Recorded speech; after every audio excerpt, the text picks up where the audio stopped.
You are watching or listening to Purham and Associates. For more information, go to rpurham.com or follow me on all social media platforms and subscribe at RPURHAM. Thanks. See you over there.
I'm your host today on Purham and Associates, and today we are going to be interviewing Randy Purham himself because he wrote a book. I hope you guys knew that, or if you didn't know, we are going to talk about it today. So that's why I am starting the show and not Randy. So without further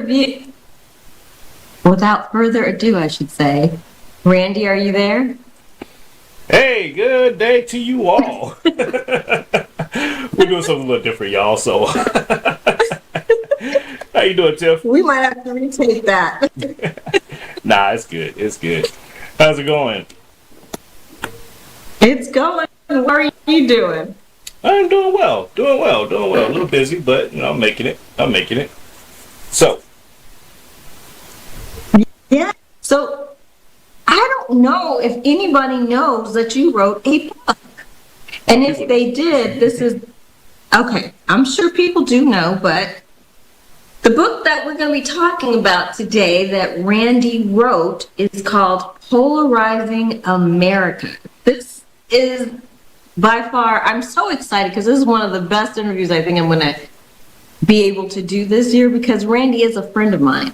So it's really nice to be able to interview somebody that you actually know. Because I don't know if you guys remember on my other show, I oftentimes would interview people that I knew or didn't know so well, but today is going to be an exciting day.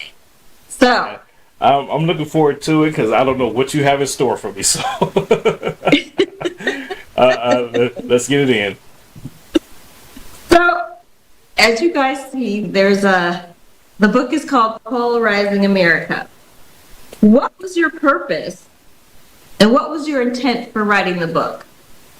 Oh, good question. So, I started it back in 2015-ish, 2016 window. Actually, I take that back. It was like 2017, window. And I wrote it as a kind of like I want to do kind of like a tell-all book on the media, if that makes sense, and highlight like the different stories, different controversies, social issues and stuff like that was going on during that time to now.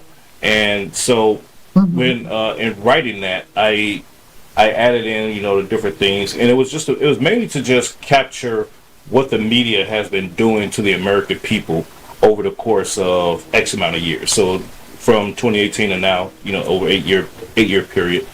And my intent is to highlight to the American people, or to the readers in general, because it is international, to highlight that, hey, the media lies to you, okay? And here are the truths to these stories that they told. And here's their version, and here's what really happened. So, we always talk about how, when you're telling the story, you got their side, your side, and what really happened. And that's kind of like the premise of the book is you got the media side, and you got what you know of what happened based on whatever sources you consume, but here's what really happened, type of thing. And so it's laid out with references and everything. So for those that want to still be skeptical about, what's in the contents of the book, you can look at it and say, oh, here's a reference. Let me go see and verify this information. Because, yeah, it was it was a long time writing that book. So although it was a small, short read in a sense, it was a lot of work that went into it to make sure all the facts were laid out and just well put together. So awesome. No, I remember when we started a book back when we were on TEC and together, and the whole group we were to write a book, and it kind of phased out a little bit, but I was happy to see that you continued. You really did continue the idea, and you expanded upon it, and you thought it was really something that you would put your energy into. So I think that was great, because I don't think any one of us yet out of the group has written a book. Yeah, and you're right.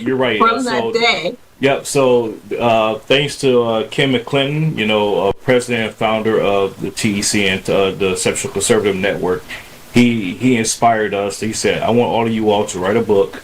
And at first it was like a chapter, and then we was going to all compile it, into one book type of thing. But we all kind of like just branched out on our own and decided that we was going to write our own books, and it'd be just under the umbrella of TEC. And so, but yes, it kind of like, everybody kind of like just went their own way, missing deadlines and whatnot. And so Kid was like, oh, the hell with it. And so I was continuing to write. I was like, it's taking me a little longer, but I am writing. And so I set it down. It's captured in a book, because what I did was to show the growth and to show, like, I guess you'll say, my maturity over time. Was that I didn't change the content from when I started writing to where I left off and picked up, and I highlight that in the book to say, hey, it's now 2022, left alone. It was 2019. It was the last thing you read. The stories from 2019 type of thing. So it kind of gives you an idea of like, okay, he took a break for a while, came back to it, wrote a couple of paragraphs, took a break. So I highlight that to show the reader the journey that I was on throughout the course of writing this book. Oh wow! Yeah, so it's even my publisher was like, "That's actually pretty brilliant." Yeah, my publishers liked it. It was.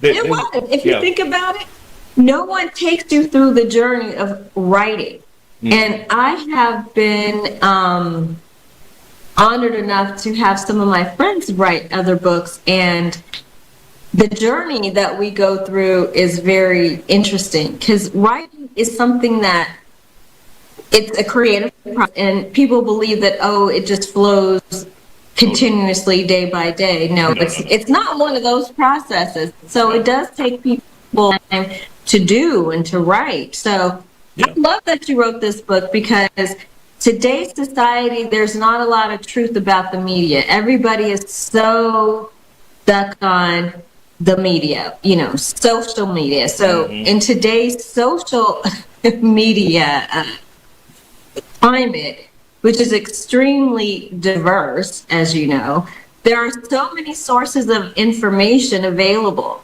How could the average citizen or people living in this country be guided to identify valid information? Well, that's a great question. What is truth, and what is real, especially when it's coming from a media source or a source that claims to be media, right? And so what I want to encourage people to do is take in the information, whatever source that you're utilizing, whether that's legacy media, the CNN, Fox, MSNBC, that's what we consider legacy media these days. Or if it's that podcaster that you like, or some article website based on articles and stuff like that. Whatever your source of information that you consume, I would say double check that information with a competing source, and then you can kind of like decipher, okay, where's the spin at? Is there a political slant or leaning, type of thing? Are they framing this in a way to make you mad, or are they framing this in a way to just give you information and let you decide what to make of it? So that's what I encourage people to do. Even with my show, I tell people, those that listen, that hey, don't take it from me. Do your own research. I'm just giving you the information to put the seeds down, but go do your own research. And if you find that I lied, then let me know, because I never intend to lie. I may get some information wrong, but it wasn't not to mislead. It was that was just the information I had at the time. And information does change, over time, actually. So I like I said, I encourage people to actually take the time to research what it is that they're consuming to validate that information. I was just on a slight discussion on Facebook with a cousin of mine, and he wanted to, I guess you could say, attack the Trump administration for the Iran war, and he said, President Trump, gave in to Iran's 10-point plan, and I'm like, no, he didn't, because there's also the U.S. 15-point plan. So, and I had to explain it to him that the 10-point plan is what Iran presented, and that was their way of saying, hey, we will negotiate if you're willing to entertain these 10 points that we were presenting. And that's how you got to that's how they arrived to having negotiations, is to say, we'll listen to your 10-point plan versus now we're not going to listen to your 10-point plan, and there was going to be there were going to be any negotiations. So he had the information backwards, and after I explained it to him, he kind of just went away. So and I know that was to save face and not go back and forth on social media, because everybody would see the thread that he didn't know what he was talking about. And that's the other thing. When we consume information, we want to run the social media and jump into our echo chambers and talk about what it is that we just watched, like we just had this epiphany of information and we're the subject matter expert on that topic, and we become social media pundits. And I caution that with people, that you never know, no matter how much information you consume from the media, you're not the expert on that topic at the end of the day, unless it's something you've been following from day zero, type of thing. You just don't have all the information, because the media intentionally does not give you all the information. So unless you've done your independent research and you have kind of like that first to secondhand knowledge of information, I will caution people about jumping on social media and trying to be a pundit, because somebody's going to come along like myself that actually would know all the information and destroy your soul. So we'll just put it out there. Well, you are very, very knowledgeable about a lot of things and about a lot of laws and just a lot of subject matters. And so we will talk about your opinion of the war and what your thoughts are about that. Because I think from your point of view, and again, your expertise and what you have experienced, we would love to hear your commentary, sincerely, at least I, because it's wonderful. Because every time I talk to you about the the current events, you always have such a different perspective, and one who has either been in a war and understands the strategies and understands the back scenes to it that people don't know. I think, like I interview you about your book, I think what would be really nice is to get your commentary on what is currently going on in today's world with the war. Okay, so and you're right. People do get information from TikTok, and you don't even know if it's really valid, because years ago we used to have people that edited, newspaper sources would edit the material, and so the audience could know and be assured that it was valid. Yeah. Now you don't know because there's a bunch of people getting on these outlets and saying whatever they feel and whatever is their opinion. So here's my, speaking of like factual information, should the FCC, now the FCC stands for Federal Communications Commission, should the FCC set stricter guidelines as to the type and quality of reporting general information to the public? You know, should they have stricter guidelines? Because we do have, like I said, we do have, they're competing against social media and people not really having maybe expert knowledge. Right. I would say yes and no. And I know this is going to sound weird, but I think the FCC's main job is to ensure that the information that is going out is not going to harm the general population. That, I think that's mostly their responsibility. Now, to control what's being going out, no, absolutely not. Now, should there be a standard applied saying, hey, if you're going to put out information, it needs to be truthful information? Yes, I do.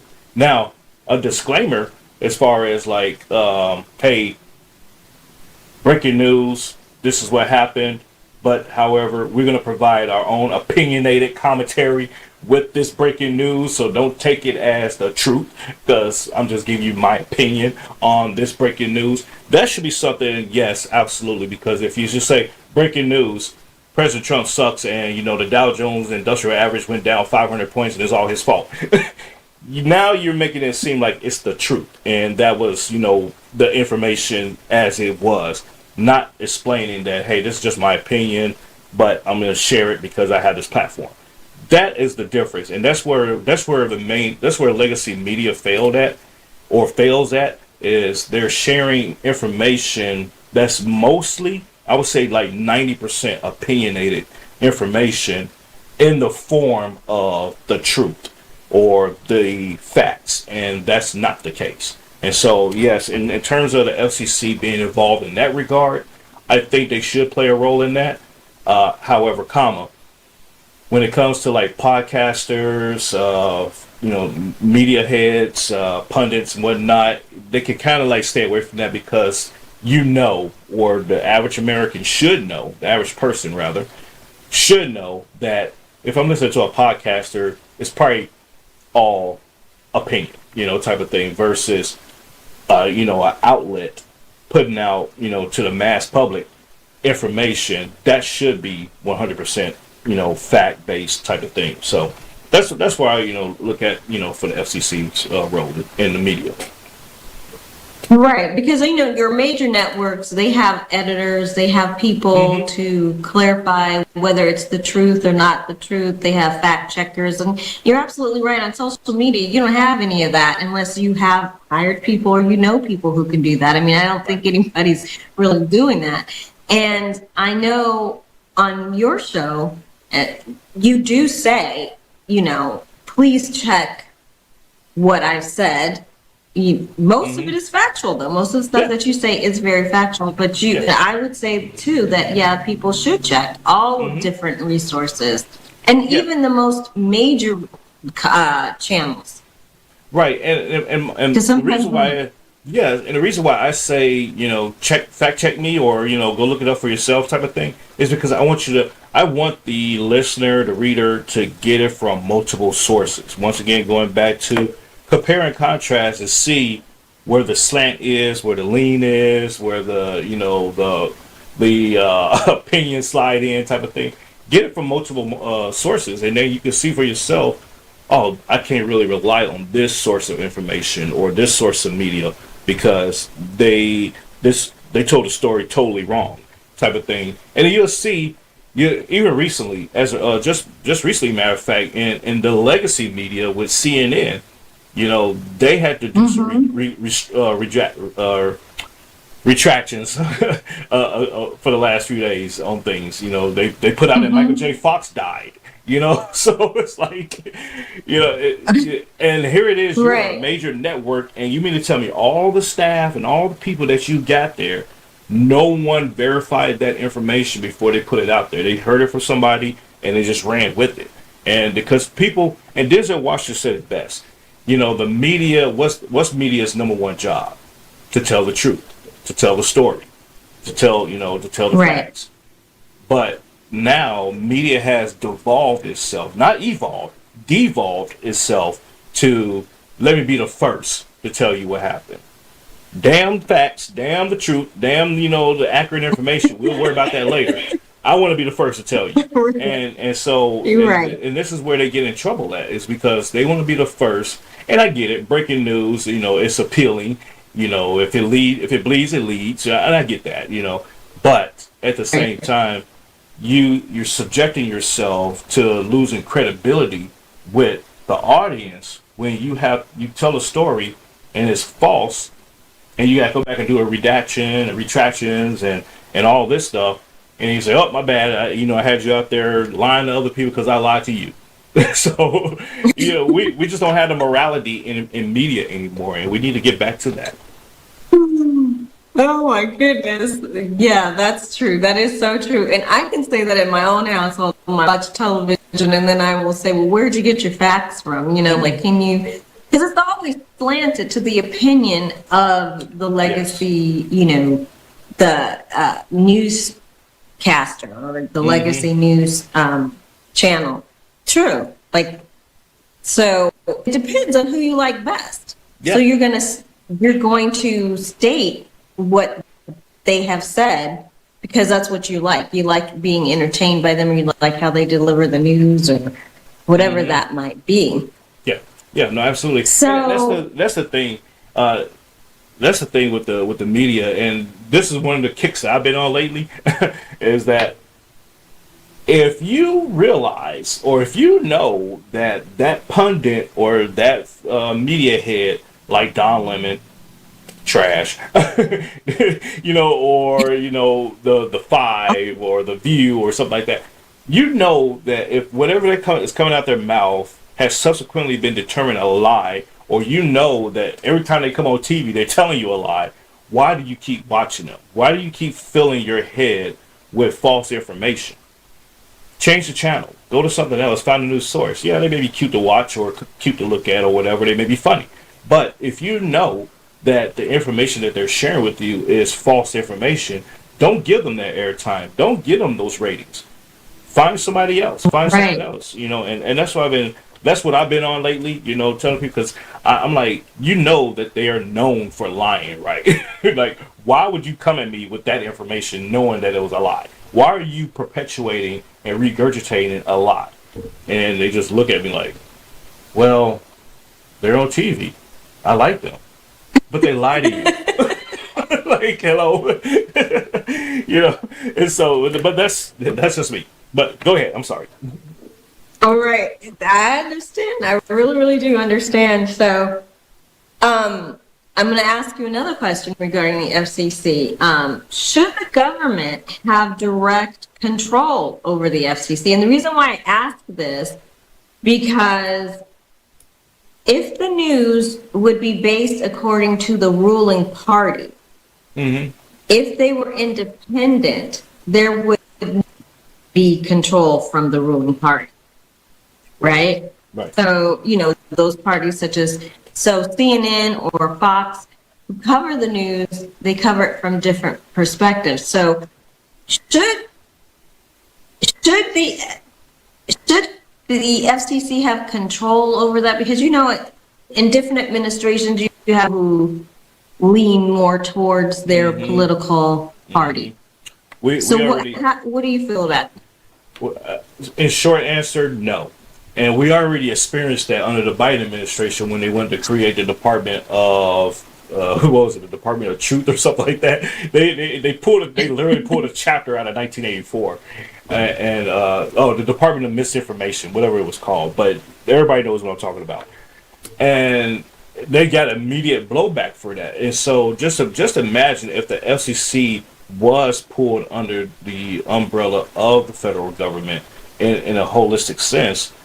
And they're now controlling what goes out in turn, or controlling how the information goes out, not even what goes out, but how it goes out.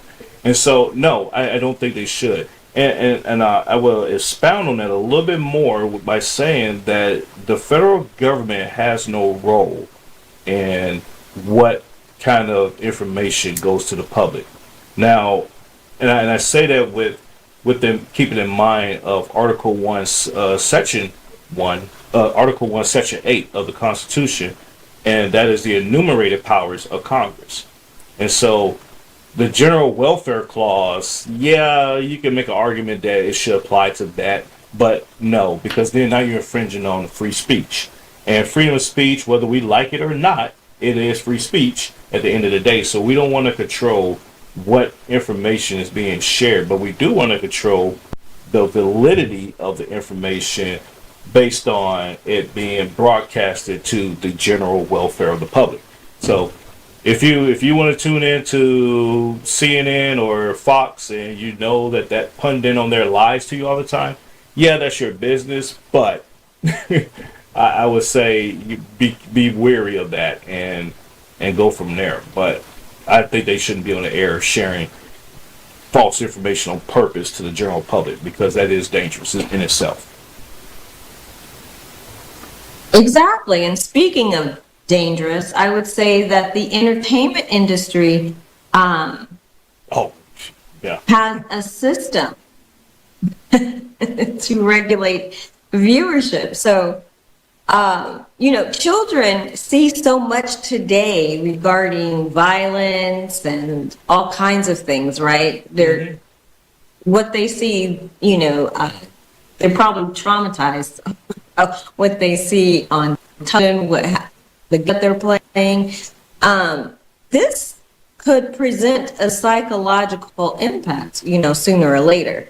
Should there be a regulation? It has. I agree with you. It has. Sooner, right, which is now, than later. Should there be a regulation as to the time slots the news should be released? Since, here we have these children that are just exposed to everything at any given time. Yeah. Should there be like a certain time slot that we could, say, hey, the children's out, or whatever you want to say, from 0 to 12 years old, children's hour. I get what you're saying. No, it shouldn't, because, ultimately the responsibility of media consumption, television consumption, social media consumption, it ultimately falls on the shoulder of the parents. And regardless of what control measures we put in place for ourselves as adults, children will find a way to get access to it, because that entices them even more. It's like, oh, wait a minute. The adult news comes on at 8 p.m.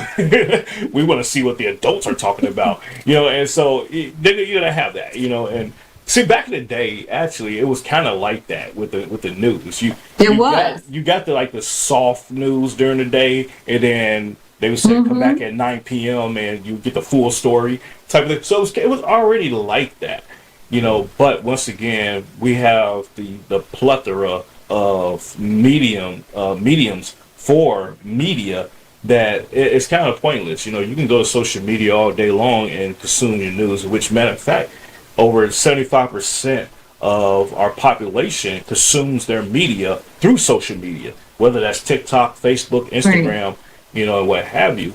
They go to social media to consume their information. So you got that 12-year-old that's walking to school, they're scrolling the feed, getting their download for the day of what's going on. So you can't really control it. And I would probably say it would be a bad idea, because now as adults, we don't consume as much news information as it is. So to relegate it to a certain time slot, you're really going to cut out a population of people that just don't have the time to sit down and consume that information during that period. And if they do get it, it's going to be, stale information or information that's kind of like irrelevant at that point. So no, I say keep it as it is, but parents just need to do a better job with monitoring what their children intake. And it goes back to also thinking about video games and adult oriented shows. that kids consume, and now they grow up. You got this age bracket out there now. These 20-year-olds, we call them, idiots. But we got these young adults out there now who are desensitized to compassion, to morality, and everything else. So it's not a thing for them to go out there and kill somebody, because guess what? They spent the last 12 hours playing Call of Duty or Grand Theft Auto, or watching, some trash TV show type of thing that encourage that kind of violence in the music.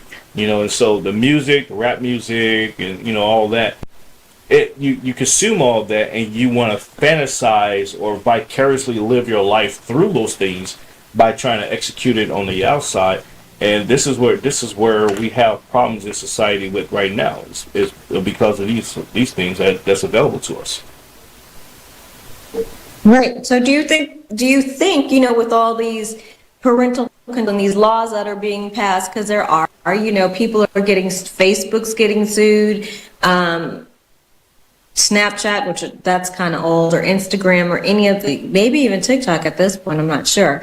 But a lot of them are getting sued and having to go back to say, what you're putting out there is, bullying, my daughter, my son is having these traumatic experiences because you have allowed everybody to be a part of the instant news feed. Like they don't even have, that's why I was asking you, should it be at a different time? Because you've got the instant news feed, or the availability and access to all this information, yet parents are pushing back and saying, hey, wait a minute, because my son or daughter has spent 8 hours on these social media outlets, they've committed suicide, they've been bullied, they've been doing all kinds of things. Right. So I'm not I'm even questioning whether or not the social media companies can control that. I mean, at some point, you want some control, right? So it either has to come from the FCC, or it has to come from the parents, or it has to come from somebody.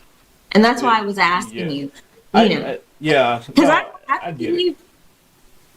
I don't believe, like you said in the beginning, before, when I asked you the question, you said it was that way when we were growing up. You understood that you got the soft news, and you're going to get more news at a certain hour. That's going to be the whole, the cold fact, whatever is going on. So right, yeah, no, and because how much society has evolved technologically, it'd be hard to control what information is out there.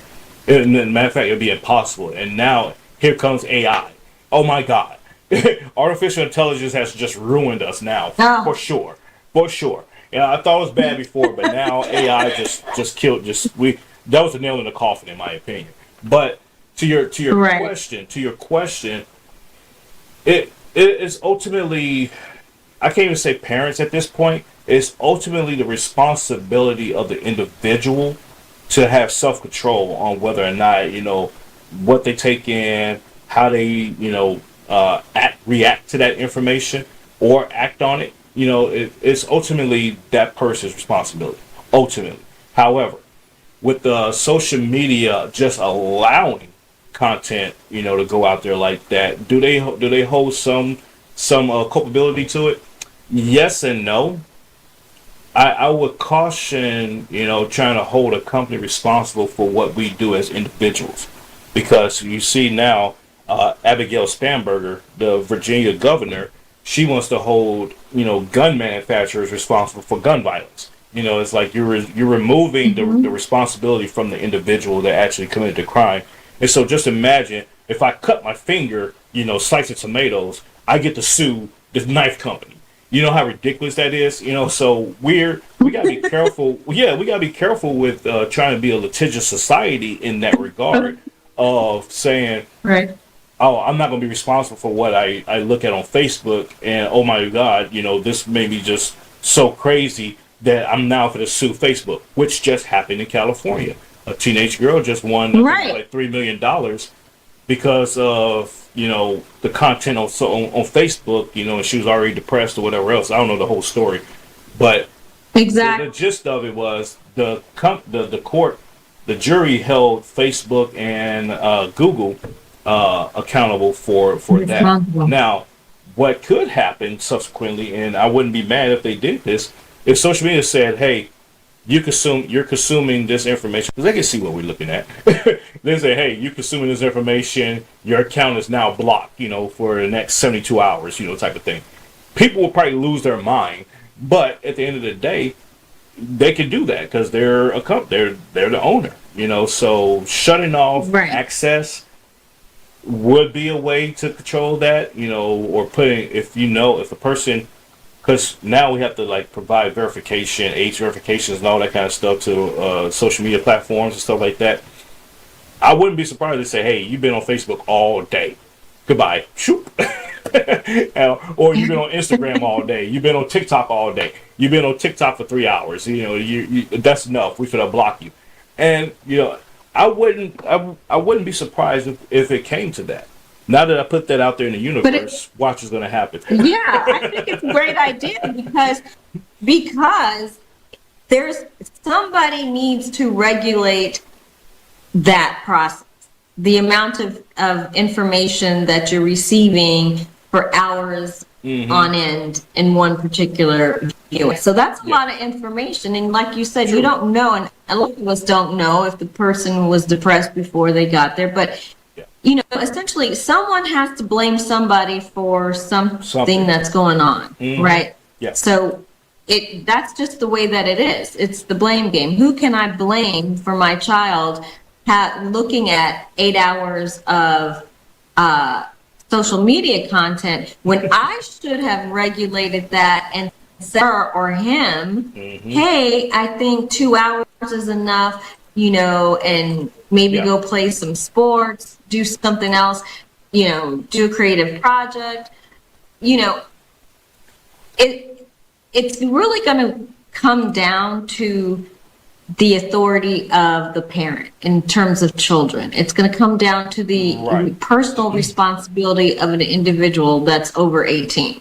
So yes, and to that point, Tiff, you got to think about it too. A lot of kids just simply don't have parents in their lives anymore, either. So they may have an adult figure in their life, their aunt, their grandma, or a grandfather or uncle, type of thing.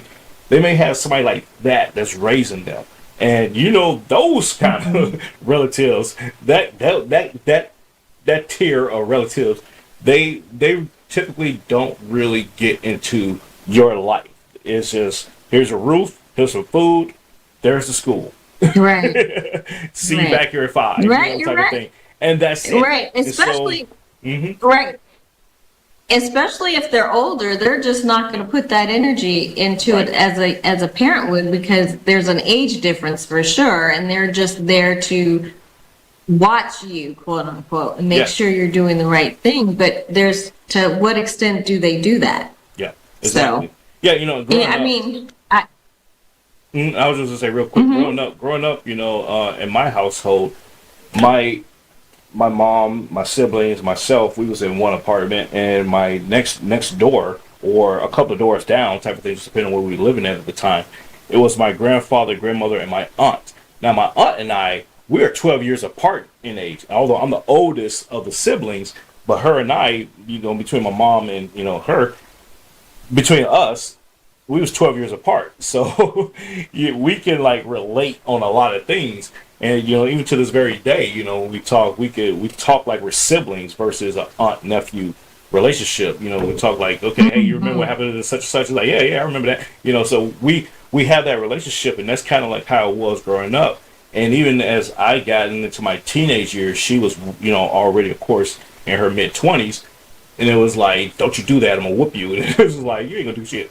Because that was a relationship that we had developed because we were so close in age. And you find that a lot of times with with the young adults that we have today, is their moms are not that far older than their child, and the grandma is not That's that far true. older than the mom, type of thing. So Hmm. there's a different, culturally different relationship between relatives these days that I guess you'll say feeds more into a friendship versus a Hmm. authoritative to subordinate kind of thing. So that's what we're dealing with these days.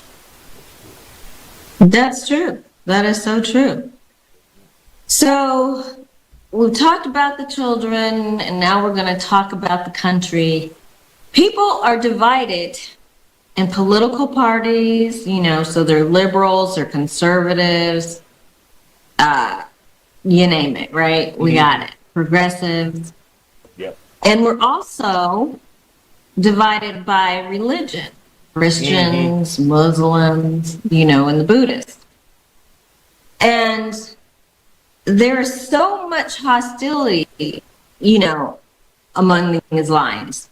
Yeah. So as a society, how could we reduce the high level of polarization that is now affecting our country?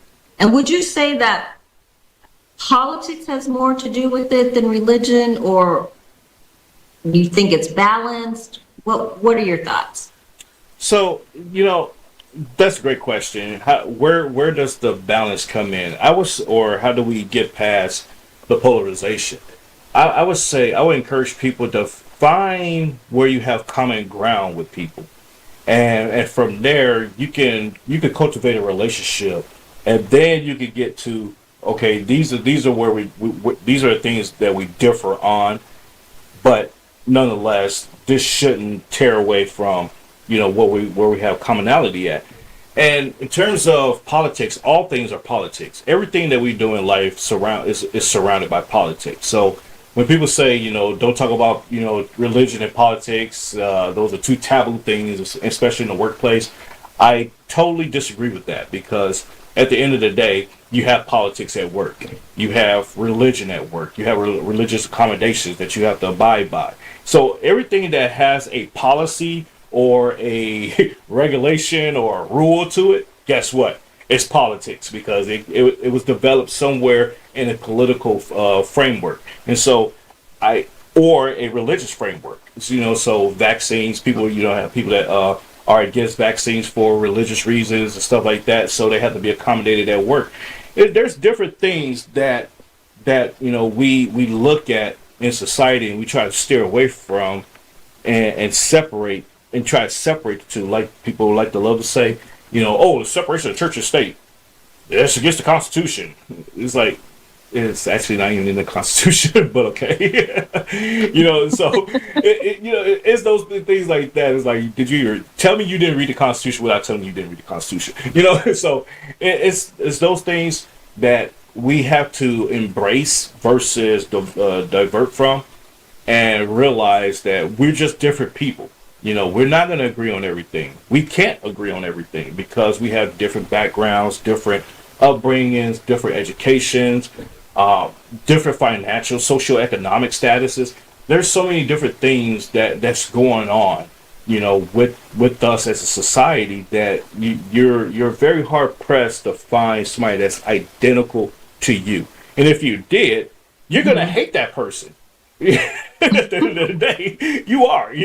That's why twins they are different. Yeah, they may be the same in in a lot of things, but they're also different at the same time. And twins recognize that. They're like, thank God we're not identically alike, in everything, type of thing, because they would hate each other. So I will offer to people that the way to get past, the religious differences, and to get past political differences, is the commonality of respect. Just having respect for each other, and Yes. and Yeah. understanding where you can agree and where you could disagree. Be respectful in that disagreement. And so, unfortunately, social media has provided us that shield of getting on there and talking crazy to somebody, because the probability of you two meeting face to face is slim to none, especially when you're in different states and different countries. So you're gonna say the craziest thing to somebody. And I used to tell people, I said, you put your full name up there, it's nothing but a thing for me to find you.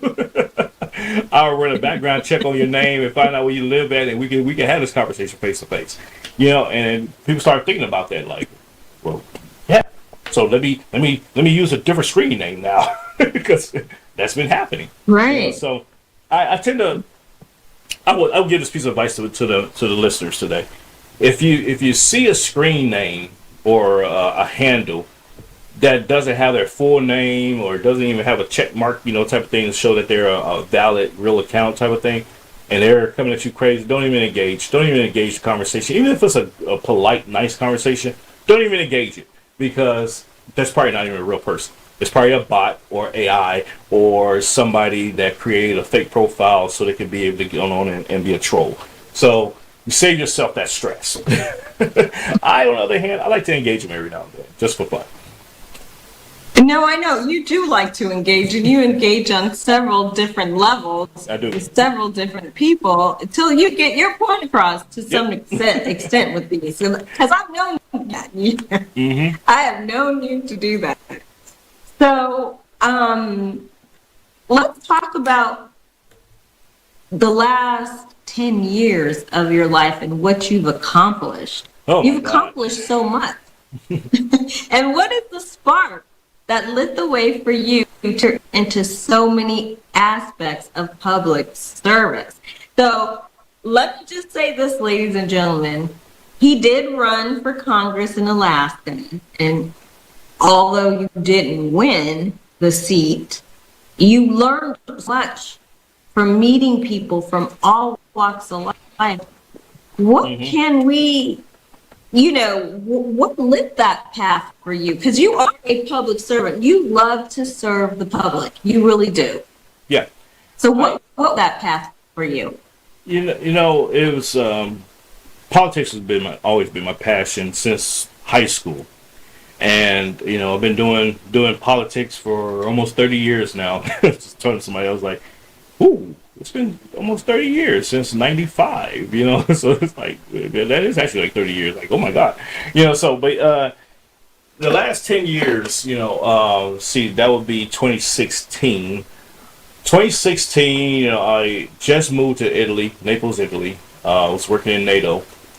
And so I got a chance to travel, pretty much all over Europe, especially mainland Europe, So I got a chance to travel a lot and got to experience a lot of things, seeing the different cultures, even within countries, just different dialects of cultures and languages, meeting different people, being involved in so many different, I guess you say, atmospheres of politics, because it was a geopolitical environment. So understanding, what makes them tick versus what makes the United States tick, type of thing.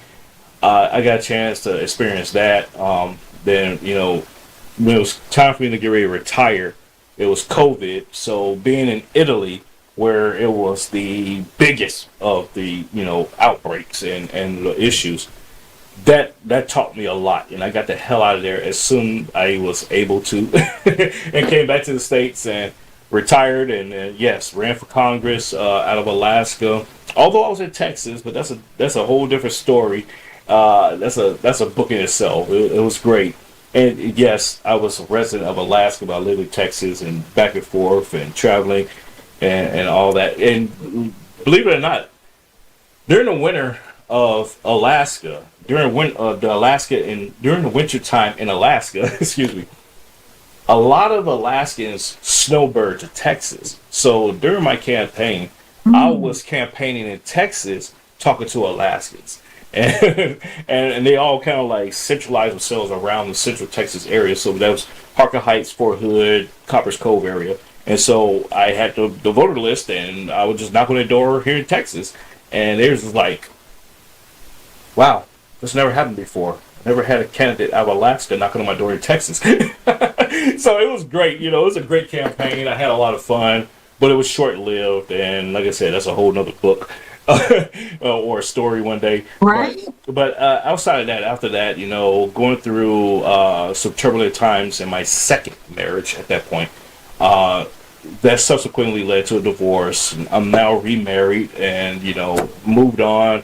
Got involved in, state politics here in Texas and county politics. And so, sit on a couple of boards here, part of different organizations. Like you just said, serving the people, around Texas and throughout the United States and whatnot. And that's what I love to do. It is my passion to serve people, to help out where I can, when I can, and see them flourish, thrive, and everything. That's my gratification out of it all.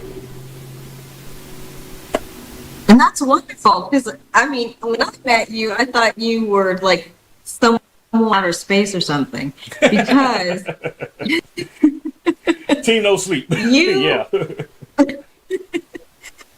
you were doing so much at that time. You were campaigning, you were holding a family together, you were making sure that everybody got to their prospective places during the day. And outside of that, you were taking care of it. And I thought, oh my God, this man is like Superman. You just really never stopped. Yeah. Your heart always in it, but always with the positive. And even with me, when I started TCN, you know how I was. I was like a little nervous. I had a lot going on myself. I was wondering if I could actually do what Ken, the founder of TCN, had seen in me to, develop this gift.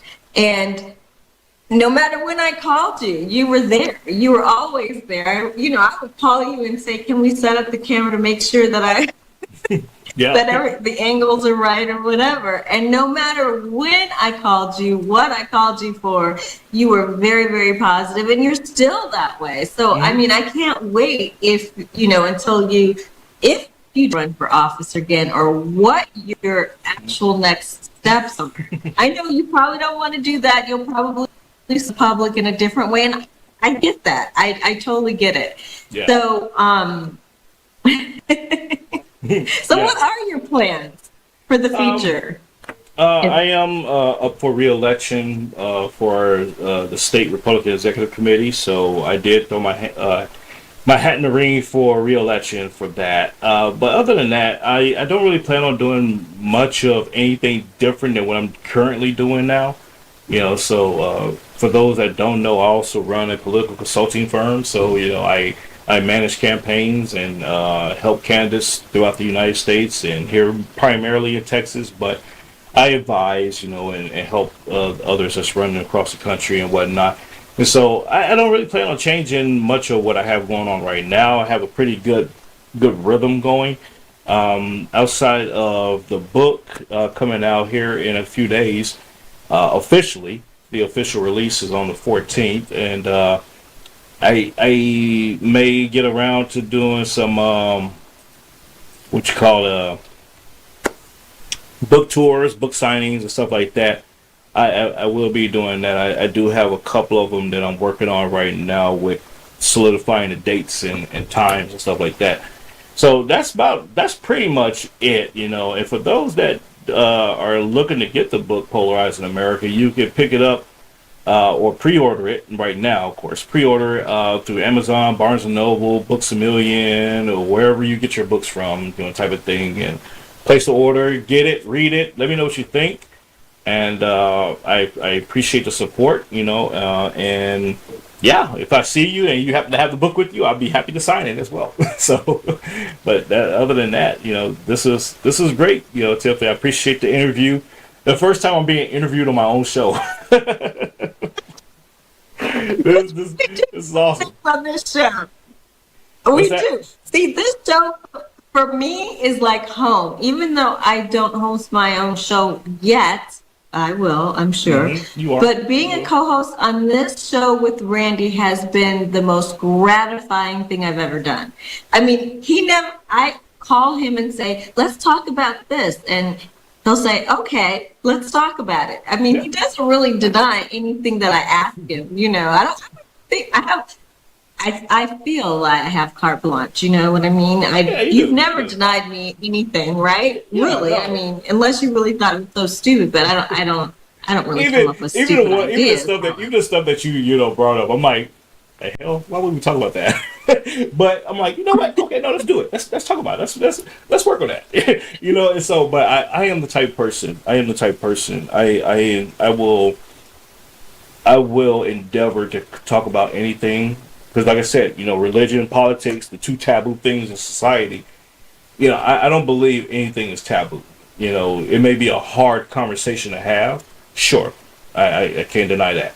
But it's still, if it needs to be talked about, or if it should be talked about, then let's talk about it. Let's get into it. And because what the intent of that is you're mentally growing as a person. When you're able to have that conversation, get through the conversation, even if it's emotionally, getting through it emotionally is also a help, too. Because a lot of people want to Yes. stay away from politics, or they want to stay away from religion based conversations because it's triggering something emotionally.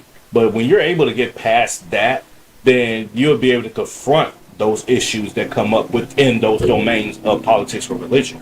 So that's why I strongly encourage people to get over yourself and have those conversations, and it's it is what it is. Even when I was in NATO, that was that was the rule in NATO. It was like, don't steer away from politics, don't steer away from religion.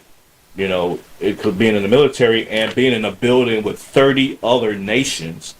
My chain of command in my little bubble was it was myself. I'm gonna start bottom up here.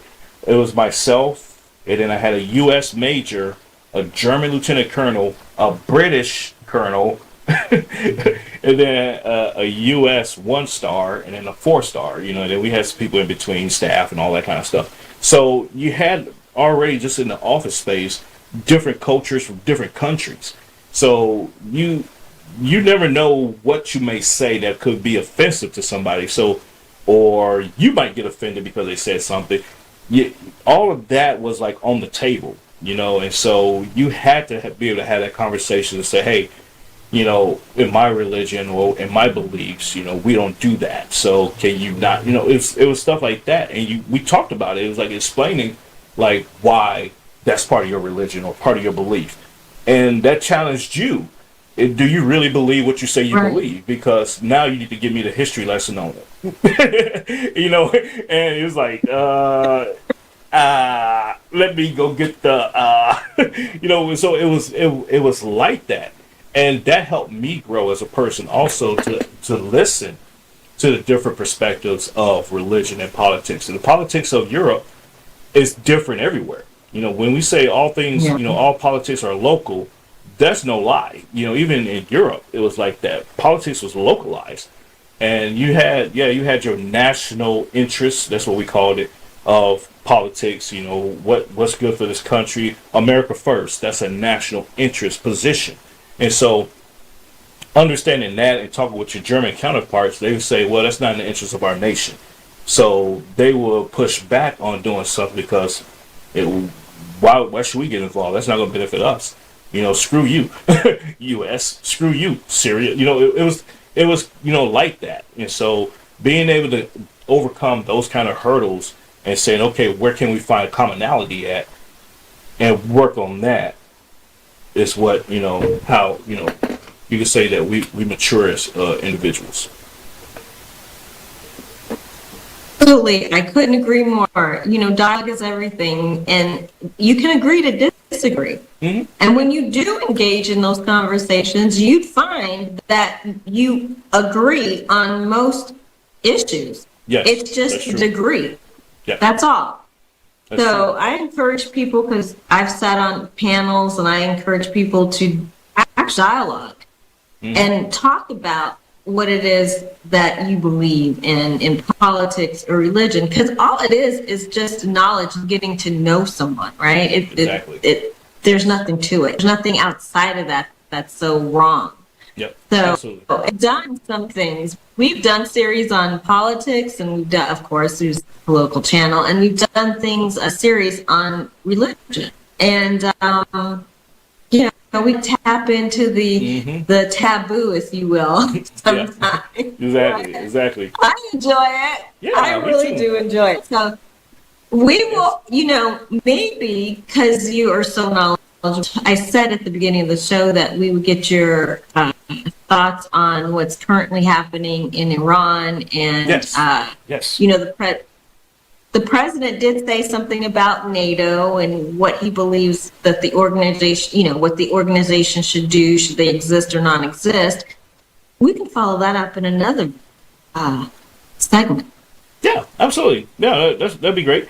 I would say real quick on the Iran U.S. war is that this was 47 years in the making. You know, from a religious standpoint, from a standpoint of religion, right? There's a spiritual warfare that's currently taking place.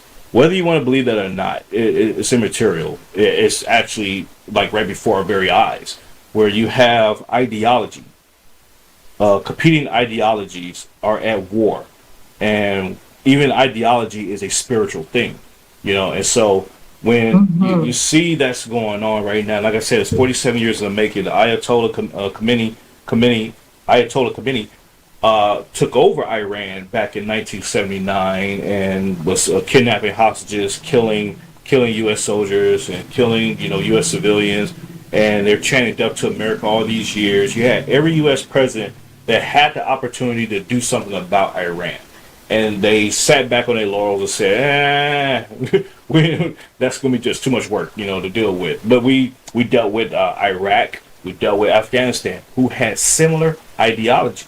Now, what made Iraq and Afghanistan a little different than Iran is that there was already warring factions going on in those countries, and so the United States capitalized on that. You had in Iraq, you had the Sunnis and the Shias going at each other. In Afghanistan, you kind of had the same thing, but you still had some bleed over from the Afghan war with Russia. So you got different things going on. Kurdistan, the Kurdistan war. You got different things that's going on in those regions that the U.S. can tend to exploit for their benefit. And so Iran was kind of like the different animal, that they were a little bit more self-contained in regards of being able to be exploited like that. And so President Trump took the advantage and said, you know what, screw this. We're just going to go in full blazing, guns are full blazing, and let the cars fall where they may. And the other countries that both NATO, the ally side, and the Axis side, if you will, they're sitting back like, oh shit, oh whoa, wait a minute. They was doing some Cat Williams, they wasn't expecting this, and they're now confused, because even China is like, okay, we need to get involved in this, and I guess we're gonna be on the side of the U.S. here because, yeah, and Russia said, yeah, we're gonna get involved too, but we're gonna be on the side of Iran, and they're feeding them intelligence and saying, hey, this is how the U.S. is postured, and everything else. This is stuff that's been, we have war gamed this kind of stuff for years, and it's just now being played out in real time. So I'm not surprised that it happened. I'm surprised that it happened in my lifetime, yes, but I'm not surprised that it happened. No. So that's the Cliff Note version of this. So, but we can come back and pick that up next week or so, and be happy to get into it. Yeah. Yes. Well, I'm so super excited for you. Thank you. You are going to have much success with this book, and hopefully we can see a tour. You will be, you'll tell us about either a local tour or a national tour or something, because I think, actually meeting you is a blessing. It really is. So people need to meet you. You see him on television, or I'm sorry. You can't see me on TV on Roku, and you can see me on TV on the Local Truth Can Be Told. You can download the app to your phone, Fire Stick, Amazon, Roku TV, and all that. So you can see me on TV too. Right, you can see him on TV. So, but I think when people see you and actually meet you, there's something that you offer, and it's just so nice. It's different because now you see the genuine side, the authentic side. Not to say that you're not authentic on on these platforms. That's not what I'm saying at all. But just to get to meet you and have a conversation is rewarding in itself. And I'm not just saying that because I'm your friend. I mean, we've had many conversations over the years, and they have all been rewarding for me. But as a person who I do respect, I think people should meet you and get a chance to see what I see. Yeah. Yep. No, absolutely. I appreciate it. Thank you so much.